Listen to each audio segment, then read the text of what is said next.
going on, golf fans? It's your boy Gsluke here with our round 3 prop stream for the Genesis Scottish Open. Gonna get you guys ready for all of your exposure with a look at the averages from round 2, what we can learn heading into moving day, a weather report, some pin locations as well, and then afterwards a look through the Underdog and PrizePicks boards and some matchups on the sports books.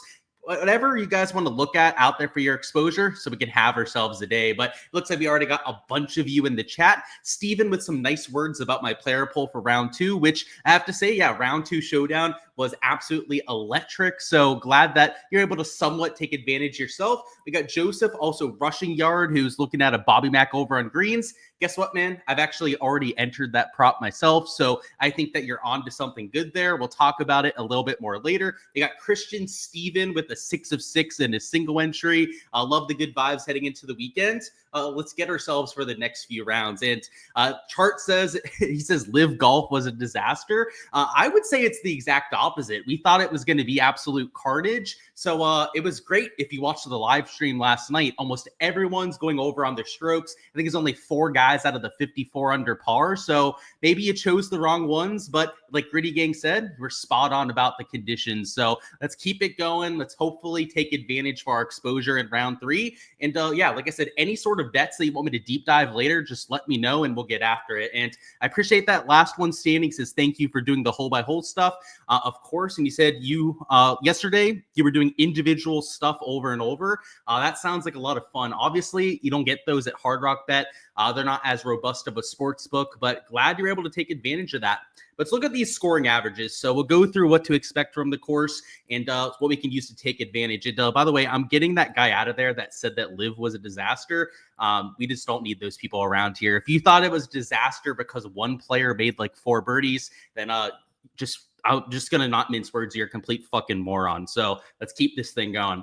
So the averages from today you can see on the screen, which really were a tale of 2 halves. In the morning, it played 1 under par. In the afternoon, it played 0.8 over par. So it was a 1.8 stroke difference between the morning and the afternoon, which was great for showdown. It's why we made it so easy to have ourselves a day, but also was really important from the prop perspective because, you know, depending on when you were teeing off, it was almost like it was 2 completely different courses. The birdie average in the morning was a little bit over 4 per round. Birdie average in the afternoon was only about 3.1 per round. So also a pretty drastic change there. Bogey average was also highly inflated depending on what side that you were on. So with a very similar forecast, by the way, it looks almost the same for round number 3. We're going to want to keep that in mind. So even though the quote unquote average was only minus 1.5, morning wave tomorrow might be -1. And then afternoon, it could play over par once again. So, you know, depending on whether you're one of the first groups off, like a JT and McIntyre that are literally the first group off of hole number 1, or you're Chris Gotterup or a Marco Penge that is teeing off towards the end, it's going to be a completely different set of averages. And, you know, if you're in the middle, it is 2 sums off of hole 1. So it's not like it's going to be 3 sums off of both sides. It's not like there's a 3-hour window in between tee times. Because it is a continuous stream off of the first hole, you're going to get some guys in the middle that are maybe getting a little bit less of an advantage than the guys going off early. But the earlier the tee time, the better, I would say. So that's it from the course condition standpoint. If we take a look at a few of the other models, just for completion's sake, you'll see that the GFS model is also calling for higher wind in the afternoon. Medio Blue model, the same thing. Icon, I mean, really, whichever model you take a look at, the afternoon looks significantly harder than the morning. And this UKV model, this is the one that's probably calling for the most bad weather. If this one comes to fruition, tomorrow afternoon is going to be an absolute doozy because they've got it close to 20 miles an hour of sustained wind. And also there's wind gusts getting close to 30 miles an hour. So, you know, it could be anywhere between this extreme set of conditions that we see there. GFS isn't calling for nearly as substantial, but the fact of the matter is the morning looks beautiful for all these different forecasts. So I think you could take some unders on strokes, some over on birdies for guys that are teeing off early. And especially if this UKV model ends up being the one that's the most accurate, you could take some overs on the PM guys and get almost like a two-stroke advantage compared to the guys that are going off early. So the end result of that, because we have overs and unders that are going to make sense, is that we can make balanced cards with pretty good payout structure. So unlike a slate where it's like all the values on the over or all the value is for the underside, and it's hard with the correlation rolls to get the kind of payout we're hoping for, we're not going to have those same kind of problems, which has been nice for rounds 1 and 2. I wish I would have taken advantage of it a little bit more myself, but from a setup standpoint, I prefer a slate like this where we have value to attack on both sides, just because it makes my life a little bit easier when it comes to putting together slips. So the pin locations, by the way, we're not going to go hole by hole this time. I do have to get to a party here in a half an hour, so I'm going to keep this live stream much quicker as a result. But I already went hole by hole. I was able to get an idea of exactly how this course is going to play. It's not as easy a moving day setup as what we might be used to seeing. So hole 3, for example, is a par 5. It's towards the middle back right on top of a little shelf as well. 10's a longer hole. It's also on a shelf in that back corner. And then the last par 5, which is 16, is also a back pin location. So the par 5s don't seem nearly as straightforward as normal, but you do have some holes that are easier. So like 5 is that drivable par 4. That's on the front left. That's the easiest pin at that hole. And then you have 17. That's a par 3, but it's in the punch bowl on the front left, which if you hit it anywhere even close to that hole location, all the slopes take you closer to that where that pin's going to be sitting. So, there's some easier ones, but like 9, that's a long par 3. That's an extremely difficult hole too. 18's a back right pin. It was back left for round 2, which was a harder pin than what we're going to get for tomorrow. But that back right pin at 18 is also pretty difficult. There's enough harder pins, like the par 5s I told you, right, are all kind of like back or back middle pins where it's not like a really easy moving day setup. So unlike what we get at like the Amex, maybe like the Waste Management, where they're trying to set it up for some -7, -8 rounds, they're trying to defend the golf course a little bit more than what we might be used to. So it's not impacting the averages all that much. In fact, I would say that it's almost a spot in line similar setup to rounds 1 and 2, because of some of the harder pin locations that they're mixing in. So the net event, or should I say the net result of them having the cut line, will be a slightly higher talent level, but with the course conditions not changing all that much, I think the stroke average in general might improve ever so slightly to maybe like a quarter stroke to a half a stroke under par, but nothing all that drastic. So, a -1, -1.5 scoring average in the morning is what I'm projecting for. Then in the afternoon, probably something between a half a stroke under par and then maybe a half a stroke over par, I would say, for the scoring average in the afternoon. So still getting that pretty big difference between the two waves. Kind of depends on how firm and fast this golf course is going to play. It looks like it's gone a little bit drier over the last few days. If that trend continues, maybe that's when it'll play, towards the harder end of those scales that we just talked about. But that should give you guys an idea of exactly what I'm expecting from this golf course, which to this point of the week has been relatively predictable. I mean, whether it's the wind, whether it's been the weather to this point, we've been very fortunate to get conditions as we've expected, which I want to throw out the disclaimer that is not always going to be the case, especially in a place like Scotland that is infamous for these nasty and very volatile weather forecasts.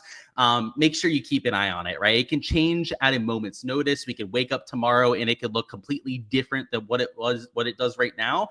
All we can do though, right, is enter props, break down a golf course, handicap it based on the info that we have available, which at this point, all the models and all 5 that we've gone through on here tend to agree. So, with that being said, I feel pretty good about what we're doing heading into tomorrow, but just stay on top of it and do your due diligence. It's catch up with chat. Then we're going to talk through some props I've already entered myself, one of which is that over on Robert McIntyre, which I'll add on top of. And then we're going to go through some matchups on the Draftkings side as well. So if you're here for the sportsbook side with the Draftkings stuff and whatnot, just sit tight for another like 5 to 10 minutes. Smash that like button if you guys haven't already, whether you're in the live chat or on the replay crew. And also hit me up with any bets you want me to deep dive. So what's going on, CGianni? Great coverage. Thanks for my videos. Thank you for being a great fan. He said, thank you for the in-depth videos. Of course, I appreciate you guys with all the nice comments you've been giving me. You're here for the prop stream. Really, Nick? You're more of a DFS guy, but nice to see you here. Can I give the toughest several holes? So yeah, I mentioned a few there, but like 9 and 18 are always hard holes.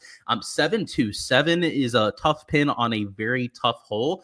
So those are the ones that stand out. And if I had to like pick one that really looks hard, probably 7, just because it's already a difficult hole, probably the hardest pin that you get there. But overall, it's a tougher setup, I would say, than maybe even round 2. Talent level of the field's going to make up for that, but I don't know, I like it. I like the fact that they're not making it a pushover.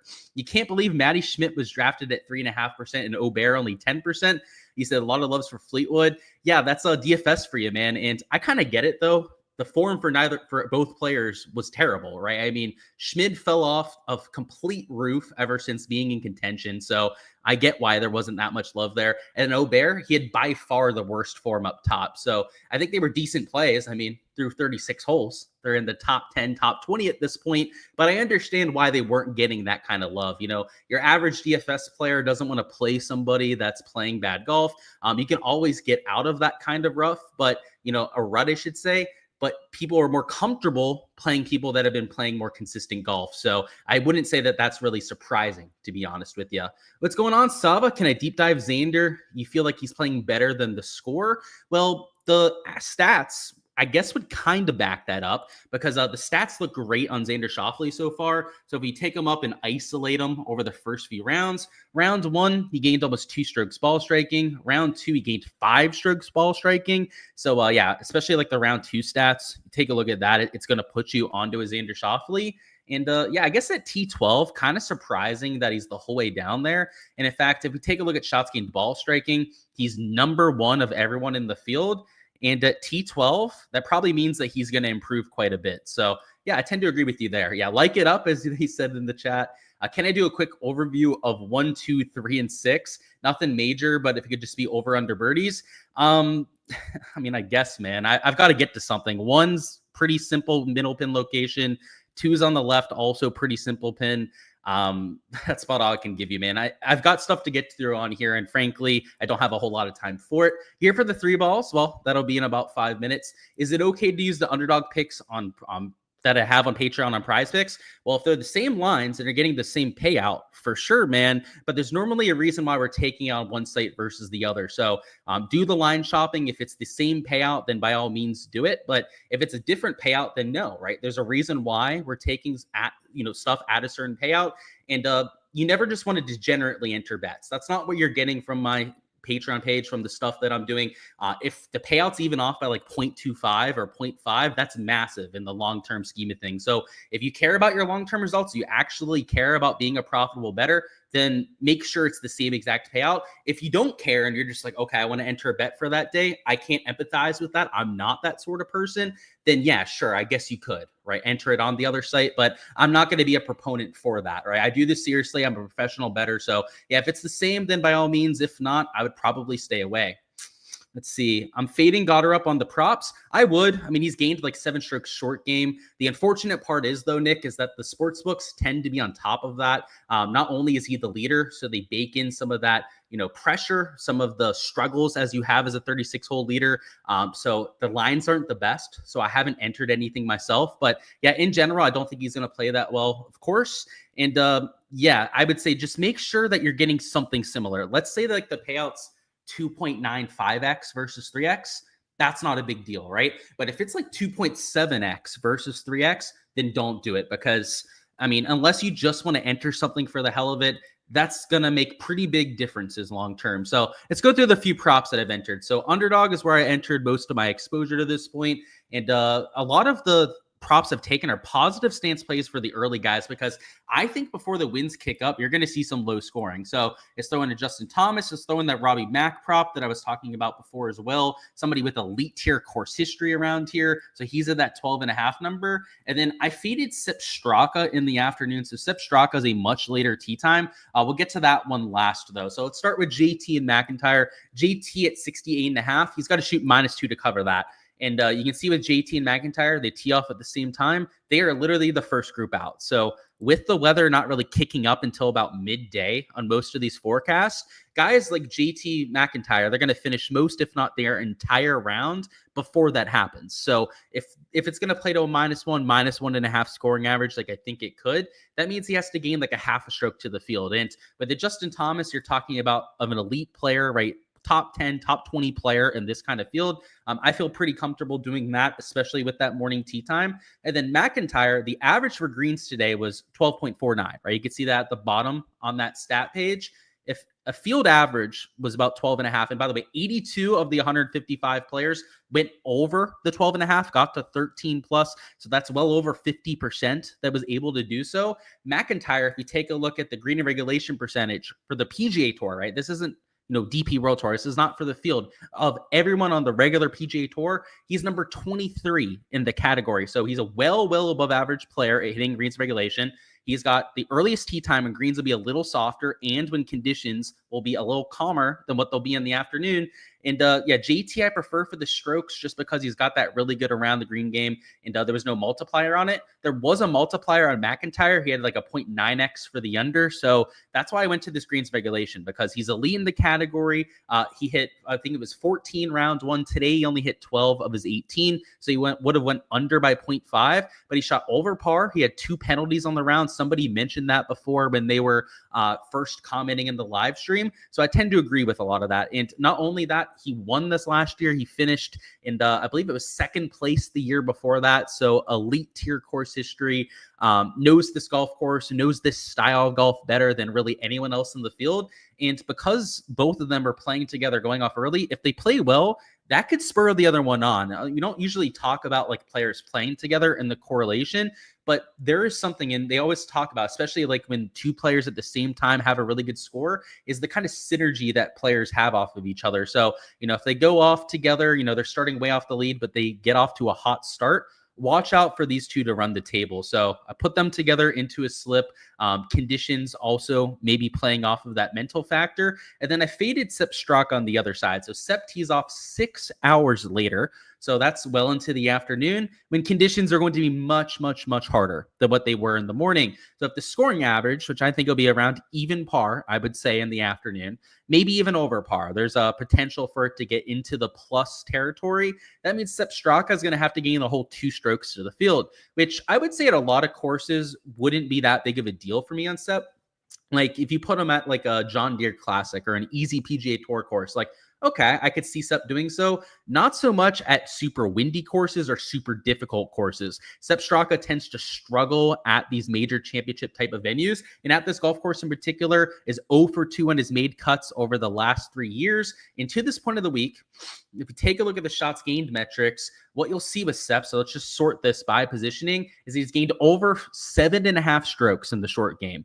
2 strokes around the green, 5 strokes with the putting. It's pretty much spot in line with Chris Gotterup, right? 7.5 strokes with the short game. And the difference is Gotterup's at 69.5 on books.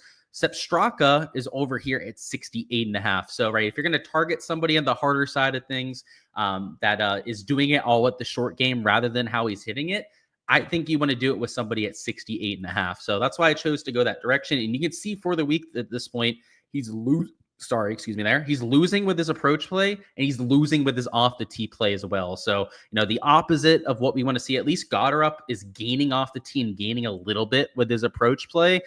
You don't want to see guys like even Rory here. He's losing off the tee and he's about a neutral with his approach play to this point. The exact opposite kind of stat profile that you'd expect to keep it going over the next few days. So that's why I took that slip. And by the way, if you mix them all together, that is a 6.27x payout. So pretty juicy with the anti-correlation. And I chose to go with the 3-man slip just because the payouts in Underdog with the 3-man and anti-correlation are pretty sweet, right? Over 6x payout. Normally it's 6x, we get a little bit higher than that with the anti-correlation rules, as I thought more than fair. And I know we call it quote unquote anti-correlation. And I mentioned before, right, it's going to be almost like 2 different golf courses based on when you're teeing off.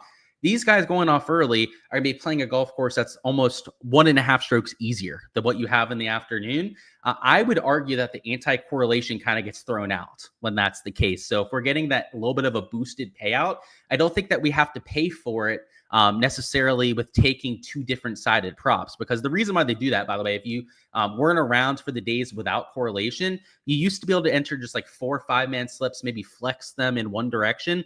And then if the course conditions were way easier or way harder than they thought, you could obviously take advantage with some correlated slips.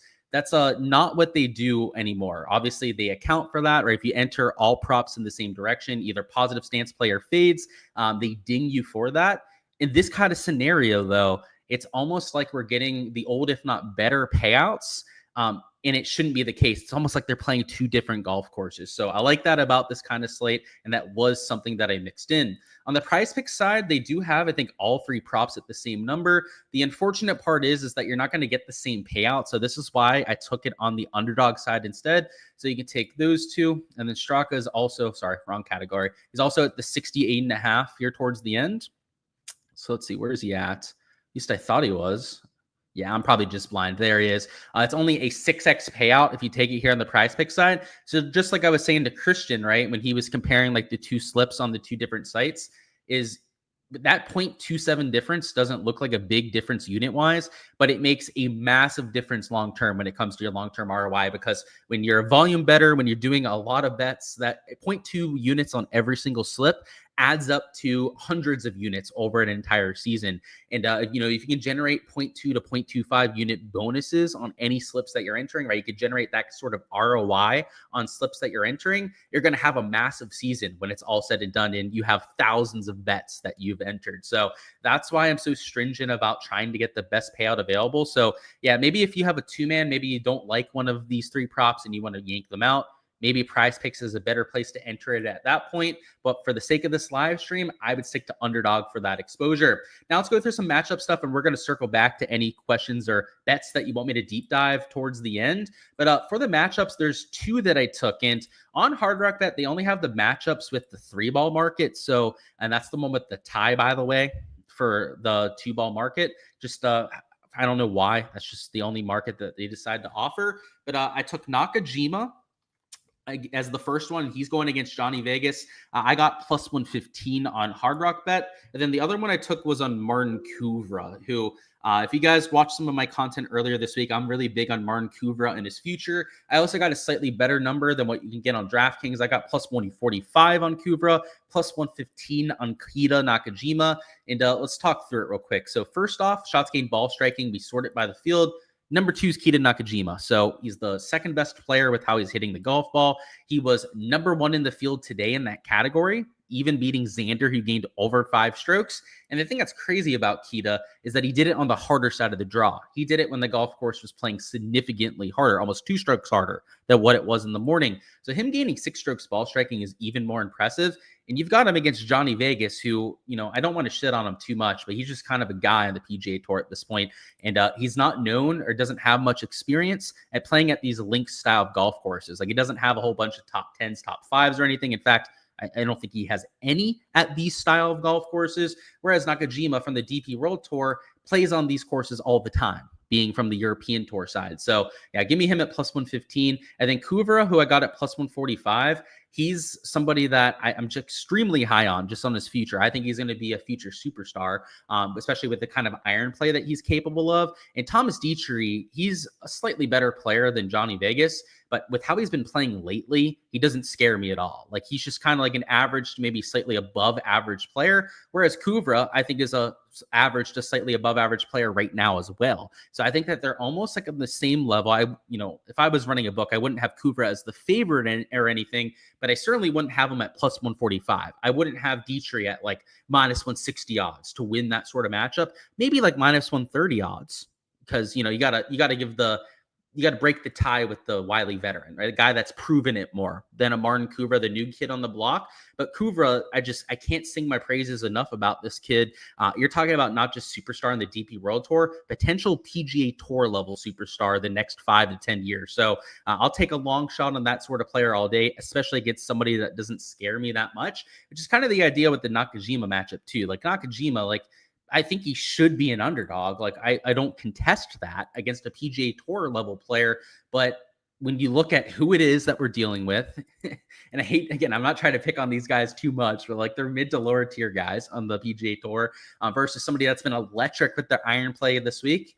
and give me the young electric iron player. And with Kuvra, the shots gained metrics aren't as drastic as Nakajima. But if we take a look at the week as a whole, he's gained 1.7 strokes off the tee. He's gained 1.2 strokes on approach. That's 3 strokes ball striking. Like I said, not earth-shattering stuff, but he's in the top 25 in shots gained to ball striking. So very consistently just hitting the ball well, which is why I took that in that matchup market. So on the Patreon page is where you guys can find all the rest of my exposure for tonight. On Underdog, Prize Picks, we'll probably have at least 2 to 3 more slips that I'm taking for round number 3, and any other matchups that I'm entering as well. I already went through all the three balls and all the 2-ball matchups that they had on Hard Rock Bet, but they're going to have some head-to-heads that they post, just straight up head-to-heads without the tie, that I'll definitely be deep diving when they post those as well, which will also be posted on the Patreon page if I can find some value. So link down below to join over there, help support the channel and all the content that we're doing here.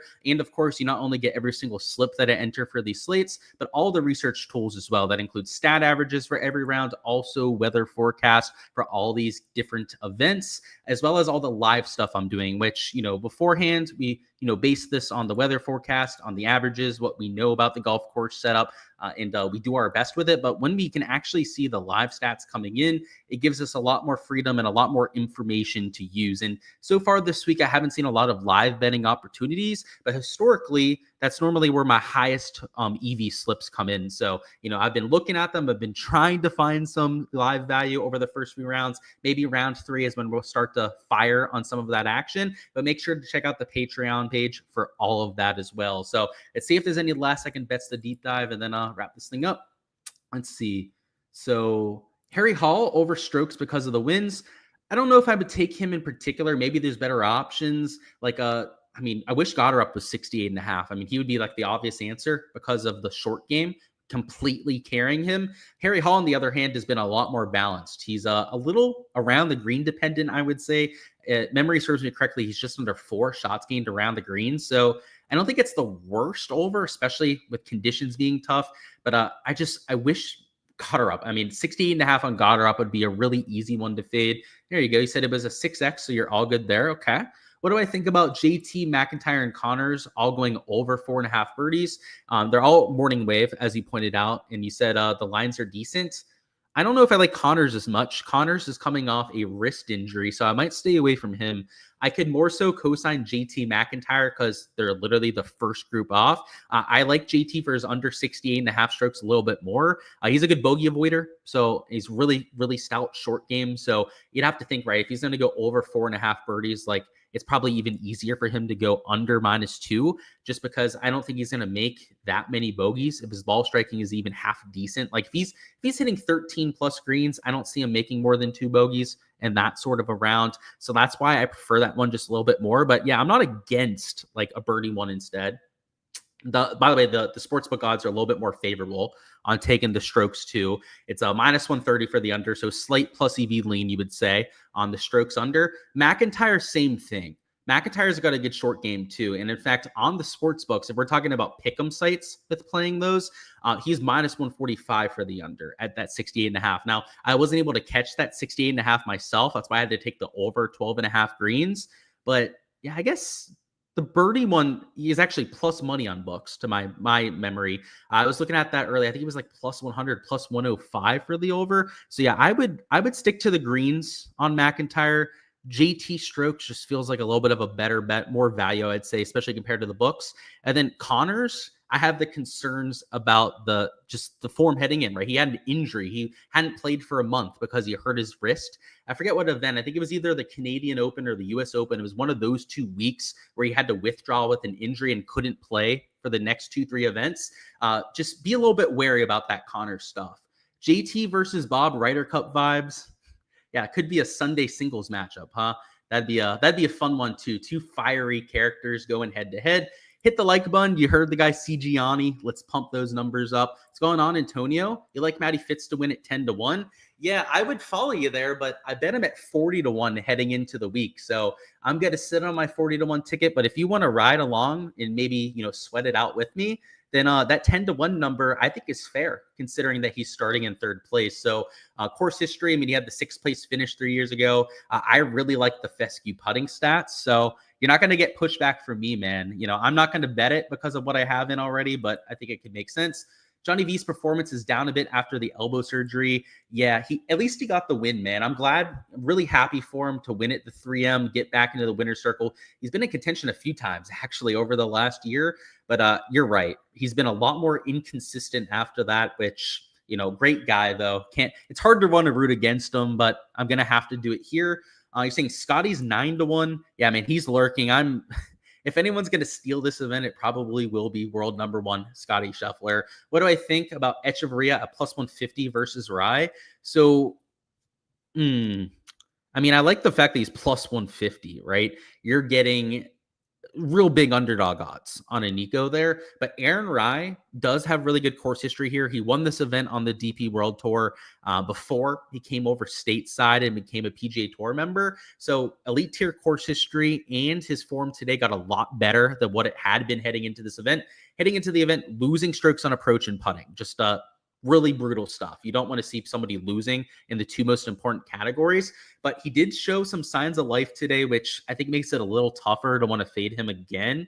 So I would say I'm okay with that one, Sava. I'm definitely not going to enter it myself just because Nico isn't my favorite course fit around this course. But if you were to give me a better course fit, especially in the wind kind of course fit, somebody that is maybe a DP World Tour grinder at plus 160 odds, that kind of thing, then I would have been taking it against Rye, not so much with Echeverria. He said leaders are going to be playing in rain and wind. I didn't see rain in the forecast myself, but it does look like it's going to be windy out there. And yeah, that's all we got, guys. Best of luck with everything that you guys are going with. And I'll see you guys for the round 4 stream tomorrow night.